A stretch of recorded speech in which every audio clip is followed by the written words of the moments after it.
Welcome to Meaningful Mornings. On Monday evenings, I teach a course called Parenting Culture. This is about caregiving.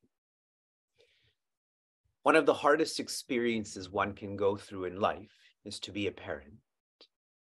Specifically, the regrets that come with parenting. Saying something you didn't mean, not tending to a behavior you should have tended to, and so on. And I keep reminding myself and other caregivers that you're only acting on what you know.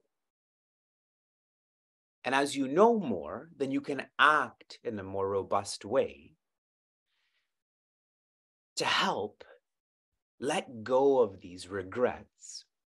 Remember your strengths. Remember what you did do well. Remember your successes.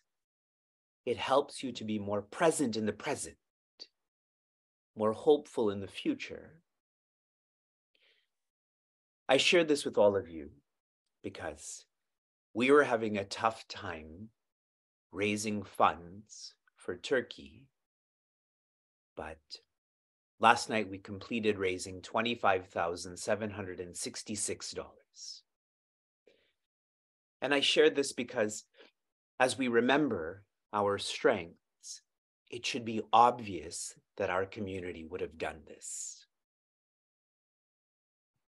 Whatever regrets you've experienced in your life, remember this moment about how when matters are tough, they're tough, but we will push through this toughness. Our experience together has verified this.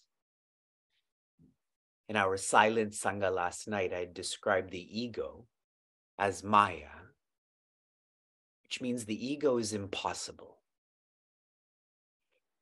And so comparatively, if ego is Maya, then you, the spirit, are possible. Anything is possible for you. How's that for Monday motivation?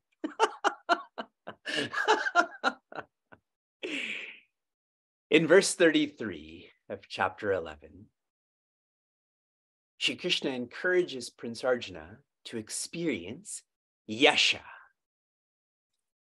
Yasha in English, the typical translation means fame.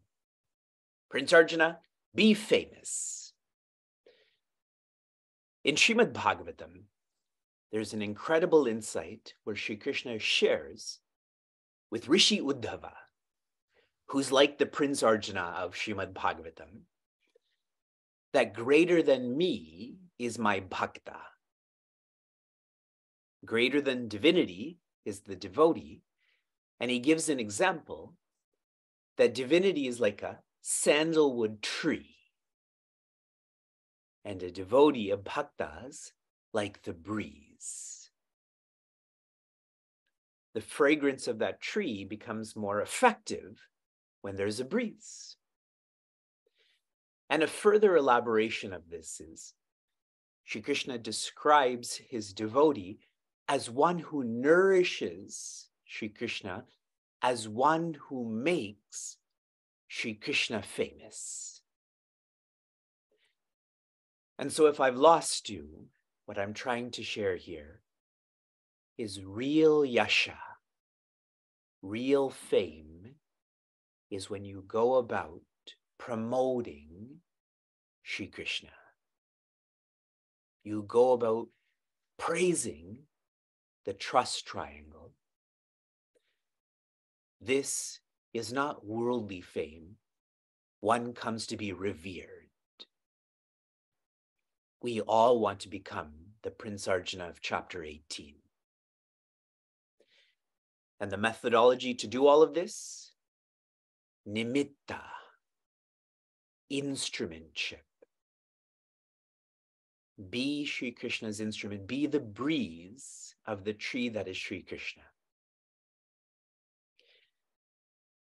In verse 39, a very specific term is used by Prince Arjuna to describe Sri Krishna. When I say Bhishma Pitama, you think of Acharya Bhishma, who's the grandfather or the grandsire of the entire family. Correct? The term that Prince Arjuna uses, pra pita maha, which means the one who's more grand than the grandfather, than the grandsire. In our community, we describe this person as the original parent. There is your reference for how Sri Krishna is the parent of our parent. In verse 40, the word sarva is used many times. This is a lovely word, which means all. In Srimad Bhagavad Gita, the order of the subjects is Jnana Yoga, Karma Yoga, Bhakti Yoga. When one follows any of these paths, the maturity of any of these paths is you reach all of these paths. If one is strong with Karma Yoga, then naturally one will become more devoted, more knowledgeable. Agreed. And so I'm pointing out the practicality of the word sarva. You be strong in your seeking, and anything you don't understand from Bhagavad Gita, from Bhagavatam, will still come to you. Shri Krishna is all. We now get into two emotional verses. I like these verses a lot. They're very relatable. Verse 41. Saketi matva prasabham yaduktam. He Krishna, he Yadava, he Saketi. Ajanata mahimanam tavedam. Maya pramadat pranayena vapi. The translation. Feel this.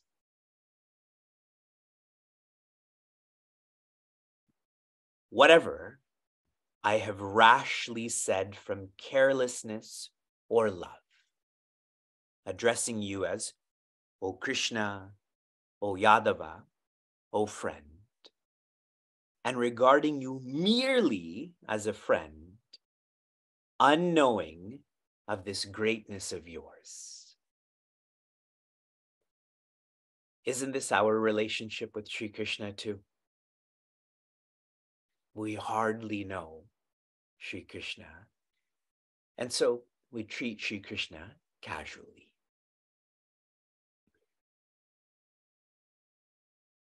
If you remember last week, I had explained when one practices the Navada Bhakti, the higher forms are where you feel you are Sri Krishna's Dasya, Sakya. You feel you're his servant. You feel you're his friend. But that Navada Bhakti is done with knowing. Knowing who Sri Krishna is. Prince Arjuna has lived 85 years of his life without knowing Sri Krishna. Now he's coming to know Sri Krishna. And that's why he has this remorse, this regret. Acharya Shankara shares in Viveka Chudamani, the word pramada is used in this verse. Pramada means inadvertence or carelessness. Acharya Shankara describes pramada as mrityu. Inadvertence is death. Now, if we think of this functionally, if you don't pay attention to a stop sign and you're driving, it can mean serious injury or death to you or others. Agreed? So inadvertence can be death. here the point is, if you are careless about the trust triangle, it is death to the opportunity to be free.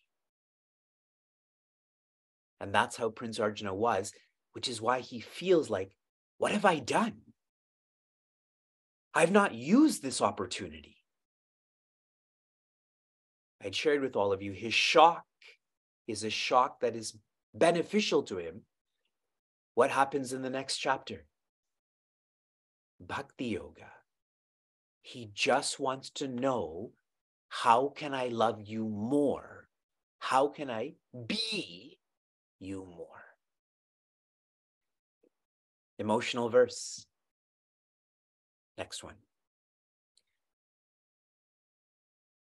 Yachavaha sarthamasat kritosi vihara shayyasana bhojaneshu ekothavaPyachyuta tat samaksham tat kshamaye tvam aham aprameyam.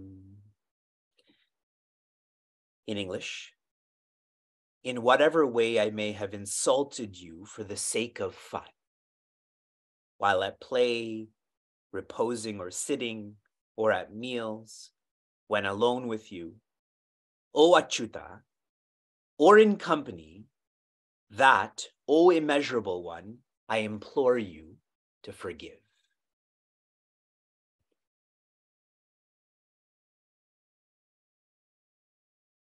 Eventually, we have to change our gotra.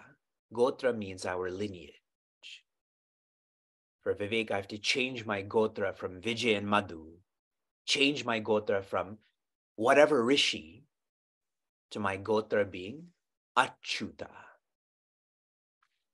Achyuta means the one who never falls from the highest. Now, the point of this, why this word Achyuta is used in this verse, what is the highest form of forgiveness? Share with me in the chat. What is the highest form of forgiveness?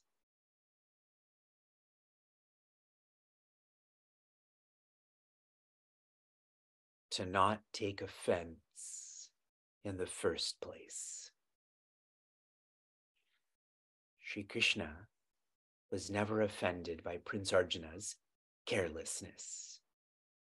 Sri Krishna is not offended by our carelessness. This is my own personal experience, particularly with my guide. He, she, it are not offended by our carelessness. Prince Arjuna asking for forgiveness is really him putting out the sankalpa that I'm not going to be careless anymore. I'm going to make this my purpose. The highest forgiveness is not to take offense in the first place. We work so hard to not be vulnerable. We work so hard to be forgiving. If you keep approaching this at a relative way, in a worldly way, you will burn out. Eventually, one has to practice oneness where you don't even have to work hard to be vulnerable or to forgive, because there's no one there to harm you. There's no one for you to harm. There is only love. Awesome. From inspiration to application. Your application from yesterday was to research what the Vishwarupa looks like. How many of you did this? You counted how many arms Sri Krishna has, how many types of faces. Sometimes he has a face that is green, sometimes that of a bear. Sometimes he's holding a rope, sometimes he's holding a flower. All of this diversity is in unity. When you keep matters in sight, that helps you to keep matters insightful. Okay? Don't underappreciate how important it is to keep these matters in sight, in front of your face. Your application for this morning is for you to feel that Sri Krishna is your BFFF. BFFF. BFF is best friend forever, correct? This is best friend forever, forever. If my high school friend is my best friend forever, but he came into my life and is going to leave my life, comparatively, Sri Krishna has not and will not. So feel that your BFFF is Sri Krishna. This feeling is the truth. Prince Arjuna gets it. Do you get it? Shanti, Shanti, Shanti. Be safe, be sound, be serene, be a Sakya, be joy.